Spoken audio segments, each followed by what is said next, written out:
इस वक्त आप जानते हैं कि विश्व क्रिकेट में भूचाल आया हुआ है और ये भूचाल ऐसा नहीं है कि 25-30 साल बाद आता है, ये भूचाल हर साल आना शुरू हो गया है। पहले इंडिया पाकिस्तान के ताल्लुकात रिश्तों की वजह से आईसीसी पर दबाव रहता था कि भाई एक दूसरे के मुल्क में आके क्रिकेट नहीं खेल सकते, चलो उसका एक तरीका ढूंढा गया, हाइब्रिड हो गया। अब आप भी जानते हैं कि बांग्लादेश के साथ अब नया नया विवाद खड़ा हुआ है। बांग्लादेश कहता है कि जाओ, नहीं आएंगे इंडिया, जो मर्जी हो जाए।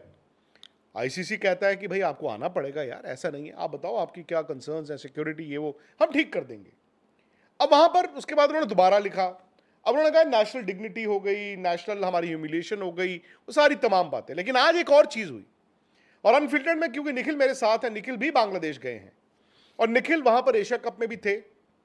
और एशिया कप आप जानते हैं अभी जो हुआ था, भाई लड़ाई तो वहां पर बड़ी है, वो चिंगारी जो है वो आग में तब्दील हुई। तो वो सारी बातें, क्या वाकई में इस वक्त बीसीसीआई दबाव में है, क्या वाकई में आईसीसी दबाव में है, या फिर बांग्लादेश खुद और किसी के कहने पे अपने पैर पर कुल्हाड़ी मार रहा है?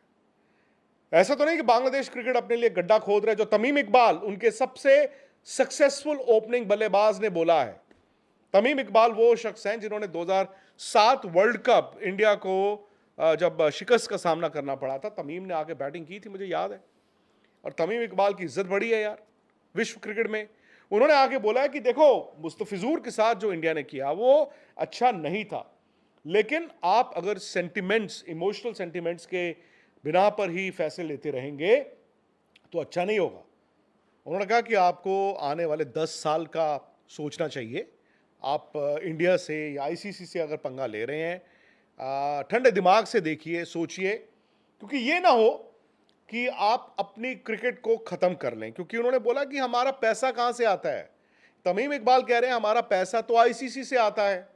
और अगर आप आईसीसी इवेंट में वहां पहुंच गए जहां पर हमें इवेंट छोड़ना पड़ सकता है, तो ताले लग सकते हैं बांग्लादेश क्रिकेट में। लेकिन उसके बाद क्या हुआ, आज बांग्लादेश की जो क्रिकेट बोर्ड के फाइनेंस कमेटी के चेयरमैन नजमुल, उन्होंने पता क्या बोला है आज? तमीम इकबाल उनके बड़े प्लेयर के बारे में, अपने बांग्लादेश के बड़े प्लेयर के बारे में, उन्होंने कहा ये तो इंडियन एजेंट है। एंड द मोमेंट उन्होंने कहा ये इंडियन एजेंट है अपने इतने बड़े खिलाड़ी के लिए, सो वहां के जो क्रिकेटर्स हैं बांग्लादेश के, और जो क्रिकेट उनके जो प्लेयर्स वेलफेयर एसोसिएशन है, वो अब खड़े हो गए हैं। उन्होंने कहा है कि आप इतने बड़े खिलाड़ी के बारे में ऐसा नहीं बोल सकते हैं। यानी कि अब बांग्लादेश क्रिकेट भी दो हिस्सों में बट गया है। एक हिस्सा है जो लॉजिक से सोच रहे हैं, जो आगे देखते हैं कि अगर पंगा बढ़ गया तो भैया हाथ हमारे कट जाएंगे।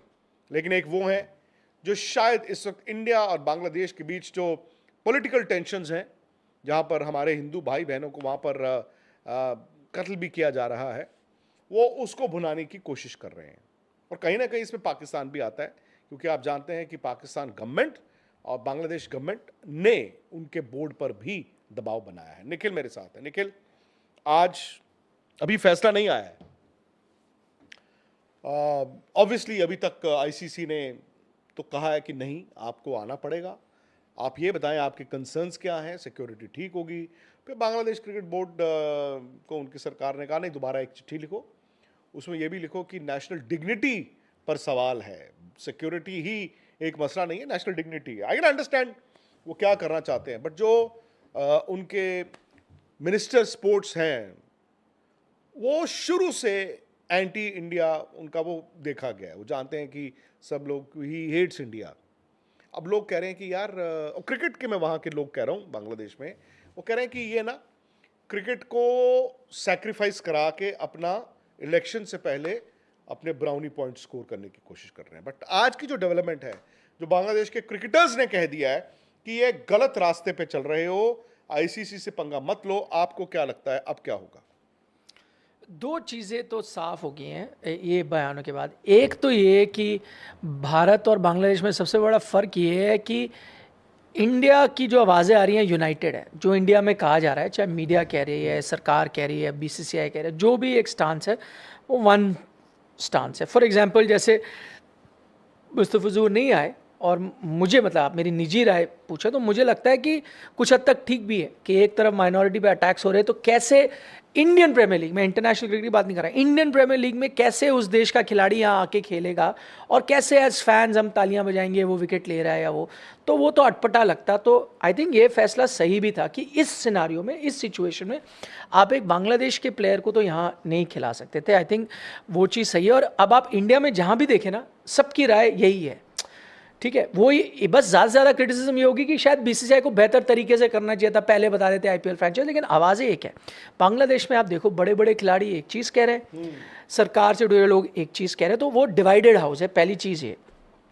दूसरी चीज़ जो साफ हो गई है वो ये, क्योंकि तमीम इकबाल की जो आलोचना हो रही है वो बांग्लादेश क्रिकेट बोर्ड के एक आला अधिकारी कर रहे हैं। मतलब एक हमारी जो सोचती कि यार बांग्लादेश क्रिकेट बोर्ड तो नहीं चाहेगा पंगे लेने, बांग्लादेश क्रिकेट बोर्ड तो खेलना ही चाहता है, ये तो सरकार का प्रेशर है, ये अब साफ आ रहा है कि यार बांग्लादेश क्रिकेट बोर्ड कुछ हद तक अलाइन कर गया है सरकार के साथ, वो करना पड़ता ही है। तो जो सरकार कह रहे हैं अब वो कह रहे हैं। नहीं देखो, यहाँ तो ये कह सकते थे ना, आप शांत रह सकते थे भाई, इन्होंने ये कहा, आप क्योंकि आप भी चाहते हो क्रिकेट खेलना तो आप चुपचाप रहते हैं।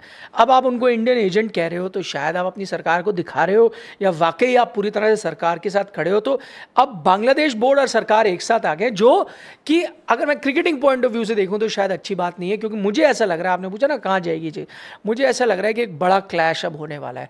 ये मामला सुलझने वाला यही होता कि भाई सब मान जाते हैं, एंड में मैं आपको भी मना लेता है, छोड़ो यार इतनी सी बात है, कर लेंगे, कुछ हो गया, आईसीसी भी चाहेगा कि आप खेलो इंडिया में, वो मान जाते, खेल लेते। अब वो नहीं होने वाला। मुझे ऐसा लग रहा है या तो अब दो ही सिनारियो होंगे, या तो टूर्नामेंट बांग्लादेश के बिना होगा, वो मैचेस नहीं होंगे, उनके लिए आप टीम रिप्लेसमेंट लाओ या कोई मैच ही ना हो, वो चीज़ सिनारियो टूर्नामेंट विदाउट बांग्लादेश, या आप उनको अब हाइब्रिड मॉडल दे दोगे एंड में जाके, क्योंकि आप और मैं इंडिया के नज़रिए से सोचेंगे, बांग्लादेश के लोग बांग्लादेश के नज़रिए से सोचेंगे, लेकिन आईसीसी शायद उनको एक थर्ड ओपिनियन लेके सबको साथ लेके चलना पड़ेगा। हैं कि आईसीसी इंडियन नजरिए से देखता है, आईसीसी भी इंडियन नजरिए से फैसले लेता है, ये भी एक इल्जाम है। हो सकता है, लेकिन अगर आप इंडियन नज़रिए से भी अगर आप देखोगे तो, अगर देखिए अगर सिर्फ इंडियन नज़रिए से देख रहा होता, अगर हर चीज़ वही होती, तो आप पाकिस्तान को हाइब्रिड मॉडल थोड़ी अलाउ करते। तो पाकिस्तान जब 1 घंटा मैच रोक लेता, आप उनको टूर्नामेंट में थोड़ी रहने देते। पाकिस्तान, आपको याद है वो आईसीसी के नियमों का उल्लंघन किया था, वो कौन सी एक एरिया था, शूट कर रहे थे, तो आप फिर आप इंडियन नजरिया शूट है, ऐसे गोलियों वाला शूट नहीं वो, हाँ, फिर आपके खिलाड़ियों को भी फाइन हुए, पाकिस्तानी खिलाड़ियों को भी फाइन हुए पॉलिटिकल जेस्चर्स की वजह से। फिर वो भी होता ना कहीं आईसीसी को, ठीक है भारत का पलड़ा भारी हो सकता है, लेकिन हर चीज़ एकदम आप मुमकिन नहीं है कि जो एकदम इंडिया चाहे वो ऐसा आप करो, बट कंपल्शन है।